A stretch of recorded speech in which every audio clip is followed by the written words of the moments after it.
Bismillahirrahmanirrahim. Assalamualaikum warahmatullahi wabarakatuh. Nama saya Enti Puspita dari Program Studi Pendidikan Matematika S3 UPI. Paper yang akan saya kemukakan pada konferensi ini berjudul Transposisi Volume Bola Berbasis Fenomena Didaktis. Hal yang melatar belakangi kenapa ini menjadi kajian pada paper saya adalah pendapat Harel mengatakan bahwa matematika itu gabungan dari ways of thinking dan ways of understanding. Yang kedua, NCTM mengatakan bahwa matematika itu adalah bukan merupakan kumpulan dari pengetahuan atau konsep yang saling terlepas, tetapi merupakan kesatuan yang utuh. Berdasarkan dua hal tersebut adalah bagaimana mengemas sebuah proses pembelajaran sehingga memunculkan sebuah pemaknaan terkait konsep dan pengetahuan secara utuh. Matematika seringkali dituding jauh dari konteks kehidupan sehari-hari. Kemudian Predental juga mengeluarkan sebuah ide tentang fenomenologi didaktis. Dua hal tersebut memberikan inspirasi kepada guru untuk mengeksplorasi konsep-konsep matematika dengan memanfaatkan fenomena yang ada di sekitar siswa. Banyak penelitian yang dilakukan, salah satunya adalah Turmudi dan Julia melakukan penelitian berbasis fenomena didaktis semangka bulat untuk mengkonstruksi volume bola. Dalam penelitiannya menganggap bahwa siswa itu sudah mengetahui luas permukaan bola yang sementara sudah dianggap terlebih dahulu tahu. Nah, dari hal ini dapat disimpulkan bahwa pembelajaran dengan menggunakan fenomena didaktis menyisakan masalah pada saat formalisasi konsep. Membawa permasalahan tersebut ke dalam kajian di perguruan tinggi dan menjadi kajian mahasiswa calon guru tentu menjadi hal yang menarik. Sehingga dalam penelitian ini saya memiliki tujuan adalah melakukan sebuah transposisi volume bola untuk menguatkan capaian pembelajaran berbasis fenomena didaktis. Metode yang dipilih adalah metode kualitatif dengan desain fenomenologi, dan fenomenologi yang dipilih adalah fenomenologi didaktis, yaitu sebuah metode penelitian dengan memanfaatkan fenomena didaktis untuk membangun sebuah konsep matematika. Nah, hasil dari penelitian yang saya lakukan terbagi menjadi 5 bagian. Yang pertama adalah untuk membangun konsep secara informal, membangun konsep luas permukaan bola dengan menggunakan sebuah peragaan sebuah jeruk yang dibagi menjadi 2 bagian. Kemudian penampangnya dijiplakan ke dalam kertas membentuk lingkaran-lingkaran, bisa dibuat banyak, lebih dari 4 gitu ya. Kemudian kulit jeruk itu dipotong menjadi bagian-bagian kecil, kemudian ditempel ulang ke dalam lingkaran-lingkaran yang tadi yang dibuat. Maka ketika proses itu dilakukan dengan benar, maka sepotong kulit jeruk ini akan menutup 2 buah lingkaran. Dengan kata lain, kulit jeruk akan menutupi 4 buah lingkaran secara utuh.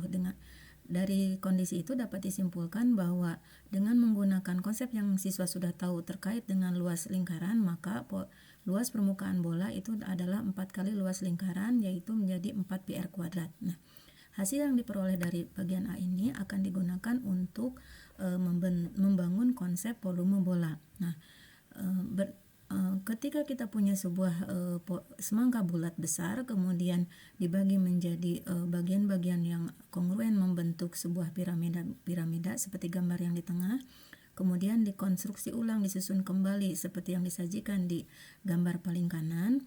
Nah, maka kita dapat menyimpulkan bahwa volume bola itu akan sama dengan jumlahan volume limas pembentuknya. Nah, karena volume limas itu adalah setengah luas alas kali tinggi, maka kita katakan bahwa volume bola itu adalah sepertiga luas alas kali tinggi, maka volume bola itu adalah jumlahan dari sepertiga kali luas alas kali tinggi. Sehingga karena tingginya adalah jari-jari, maka volume bola itu adalah sepertiga kali R kali jumlahan luas permukaan. Nah, dengan menggunakan hasil dari bagian A, maka dapat ditunjukkan bahwa secara tidak langsung maka volume bola itu adalah 4/3 PR pangkat 3. Nah, berikutnya bahwa secara formal dapat ditunjukkan bahwa dengan menggunakan volume benda putar, di mana bola itu diperoleh dengan memutar sebuah setengah lingkaran bagian atas terhadap sumbu X, kemudian dengan menggunakan metode cakram, maka kita dapatkan bahwa volume bola itu adalah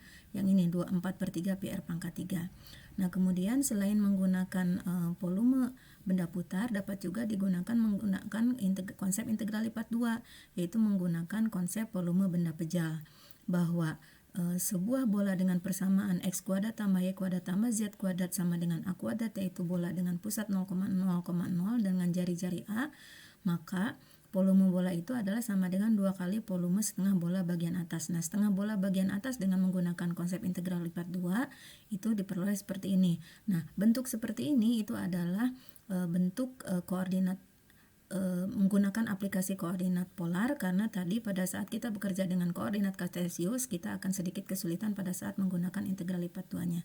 Jadi secara formal dapat ditunjukkan bahwa volume bolanya itu adalah 4/3 pi A pangkat 3. Nah, kemudian dengan menggunakan konsep vektor dapat ditunjukkan pula bahwa permukaan bola itu ketika dipotong menjadi bagian-bagian kecil, maka potongan-potongan yang melengkung itu akan didekati oleh luas jejar genjang. Kemudian luas jejar genjang itu adalah nilai mutlak dari cross product vektor pembentuknya. Kemudian dengan menggunakan konsep integral lipat 2 dengan menggunakan konsep vektor tadi, maka dapat ditunjukkan bahwa volume benda putarnya itu adalah ini. Volume luas permukaan bolanya itu adalah seperti ini. Nah, kemudian dengan menggunakan konsep limit dapat ditunjukkan bahwa volume bolanya itu adalah 4/3 pi A pangkat 3. Nah, ini juga ketika kita mengambil jari-jarinya adalah A pangkat 3. Nah, kenapa pada bagian C dan D ini kita memilih jari-jarinya adalah A, tidak jari-jari R? Karena pada langkah kedua kita menggunakan aplikasi koordinat polar, di mana kita menggunakan simbol R untuk hal yang lain. Nah, jadi ketika kita pilih bahwa jari-jarinya adalah R, maka secara seragam bahwa C, D, dan E ini memberikan hasil yang sama, bahwa volume bolanya itu adalah 4/3 pi R pangkat 3. Nah, hasil penelitian ini adalah sejalan dengan yang sudah dilakukan oleh Turmudi dan Julia, hanya kelebihannya bahwa di penelitian ini sampai kepada formalisasi konsep volume bola. Nah, penelitian ini juga sejalan dengan apa yang dikemukakan Freire, bahwa tidak ada sebuah proses pembelajaran tanpa belajar, di mana seorang guru itu selain memiliki kewajiban mengajar, juga dia memiliki kewajiban untuk selalu terus belajar. Dan yang kedua adalah pembelajaran itu adalah bukan tidak hanya sekedar transfer pengetahuan, tetapi harus dalam tataran konstruksi konsep. Nah, dari penelitian ini dapat direkomendasikan bahwa perlu diciptakan sebuah komunikasi yang baik antara kalangan institusi dengan guru-guru di sekolah, sehingga apa yang dilakukan oleh guru-guru di sekolah dengan memanfaatkan fenomena didaktis dapat justifikasi formal, dapat alasan yang dapat dipertanggungjawabkan secara formal, secara akademik gitu ya.